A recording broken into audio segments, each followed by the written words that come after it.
يا نفس إن لم تظفري لا تجزعي.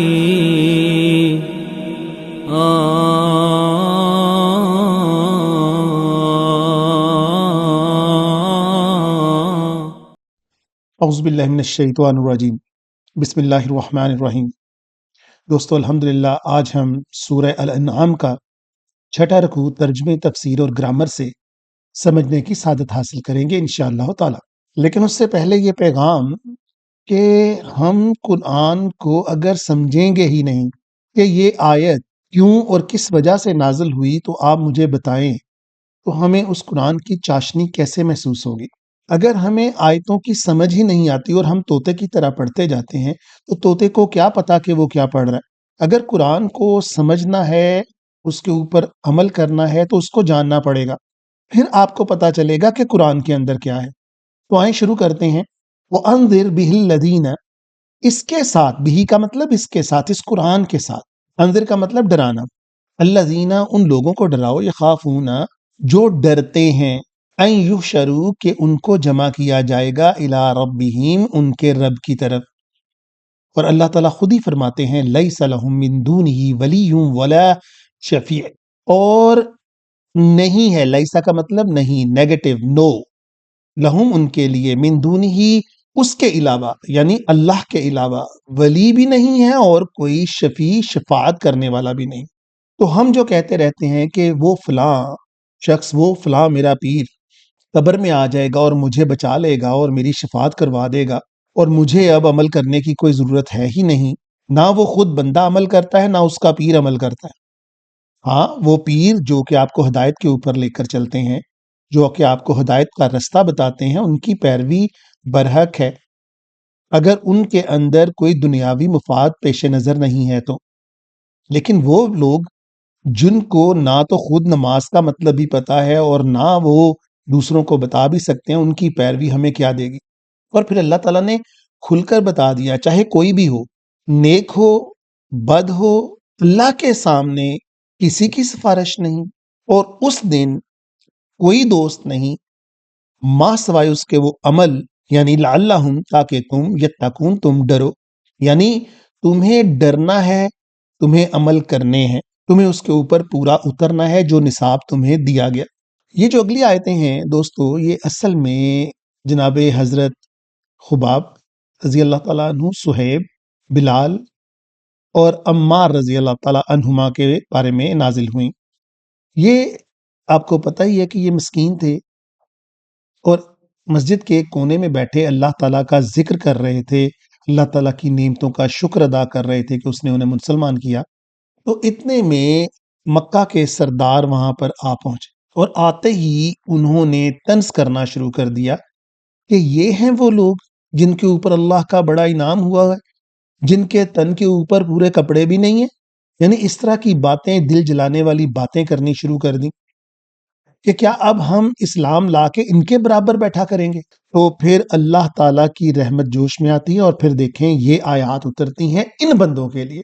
تو دوستو اگر ہمیں پتہ ہی نہیں یہ آیتیں کیوں اتری، کس کے لیے اتری، کس وجہ سے اتری، تو بتاؤ کیا مزہ آئے گا آپ کو پڑھنے کا. اب ذرا سنیں. وَلَا تَطْرُدِ الَّذِينَ، آپ ہرگز دور نہ کریں ان لوگوں کو، یدعونا، جو پکارتے ہیں، ربہم، اپنے رب کو، بالغداتی، صبح، والعشی، اور شام کے وقت. یریدونا، وہ کیا چاہتے ہیں، وہ تو کچھ اور چاہتے ہی نہیں، وجہ، بس اس کا چہرہ مراد رضا، صرف اللہ کی رضا ہی چاہتے ہیں اور تو وہ کچھ چاہتے ہی نہیں اس دنیا میں. ما علیک من حسابہم، نہ تو ان کا حساب آپ کے اوپر ہے، من شیئن، کسی بھی چیز کا، وما من حسابک، اور نہ ہی آپ کا حساب، علیہم، ان کے اوپر ہے، من شیء، ذرا سے بھی کسی چیز کا. ہر ایک نے اپنا حساب دینا ہے، ہر ایک نے اپنی ڈیوٹیوں کا حساب دینا ہے. فتطردہم، اگر تم انہیں پرے ہٹاتے ہو. آپ ذرا دیکھیں، حضور صلی اللہ علیہ وسلم سے مخاطب ہیں، لیکن ان جنرل حضور تو کبھی بھی ان کو پرے نہیں ہٹاتے تھے، لیکن ان جنرل بات ہو رہی ہے کہ جن کو ہم ناقص العقل سمجھتے ہیں، ناقص اللباس سمجھتے ہیں، پتہ نہیں اللہ تعالیٰ کی نظر میں وہ کون لوگ ہیں. تو پھر کیا ہو جائیں گے آپ؟ فتکون من الظالمین، آپ ظالموں میں سے ہو جائیں گے. اور اللہ فرماتے ہیں وَكَذَلِكَ بالکل اسی طرح سے فتنہ کا مطلب ہم آزماتے ہیں بعضهم ببعض ایک کو دوسرے کے ساتھ. اب دیکھیں نا اللہ تعالیٰ نے ان کو آزما لیا جب وہ آئے پہلے آتے ہی نفرت کا اظہار کر دیا. لیقولو جو کہتے ہیں اہؤلاء کیا یہی ہیں وہ لوگ من اللہ جن کے اوپر اللہ کا فضل ہوا علیہم جن کے اوپر من بیننا ہمارے اندر یعنی ہماری قوم کے اندر یہ والے لوگ بیٹھے ہیں یہ مسکین لوگ بیٹھے ہیں جن کے اوپر اللہ کا فضل ہوا. واہ بھائی واہ. الیس اللہ بعالم بالشاکرین اللہ تعالیٰ خود ہی جواب دیتے ہیں ان کا کیا اللہ کو معلوم نہیں ہے کہ کون شکر کرنے والا ہے. وَإِذَا جَاءَكَ الَّذِينَ يُؤْمِنُونَ جب آپ کے پاس آتے ہیں ایمان والے لوگ بِآیاتِنَا جو ایمان لاتے ہیں ہماری آیتوں کے اوپر فَقُلْ سَلَامٌ عَلَيْكُمْ تو آپ کہا کریں تمہارے اوپر سلامتی ہو.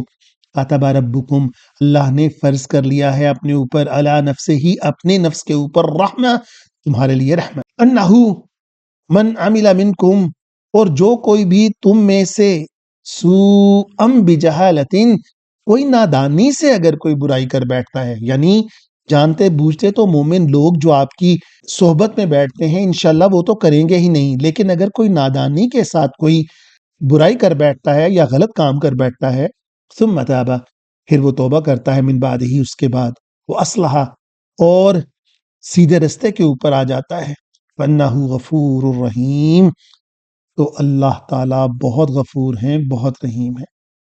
وَكَذَلِكَ بالکل اسی طرح سے نُفَصِّلُ الْآيَاتِ ہم تفصیل بتاتے ہیں آیتوں کی نشانیوں کی.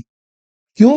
وَلِتَسْتَبِينَ تاکہ وہ ظاہر کر دیں سبیل المجرمین ان کے رستے کو مجرموں کے رستے کو.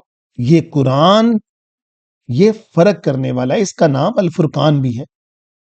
کن کے اندر فرق کرنے والا ہے دوستو؟ برائیوں کے اندر اور اچھائیوں کے اندر. بس اس کو ہمیں سمجھنا ہے اور ان کے اوپر عمل کرنا ہے. وآخر الدعوانا الحمدللہ رب العالمین. يا نفس إن لم تظفري لا تجزعي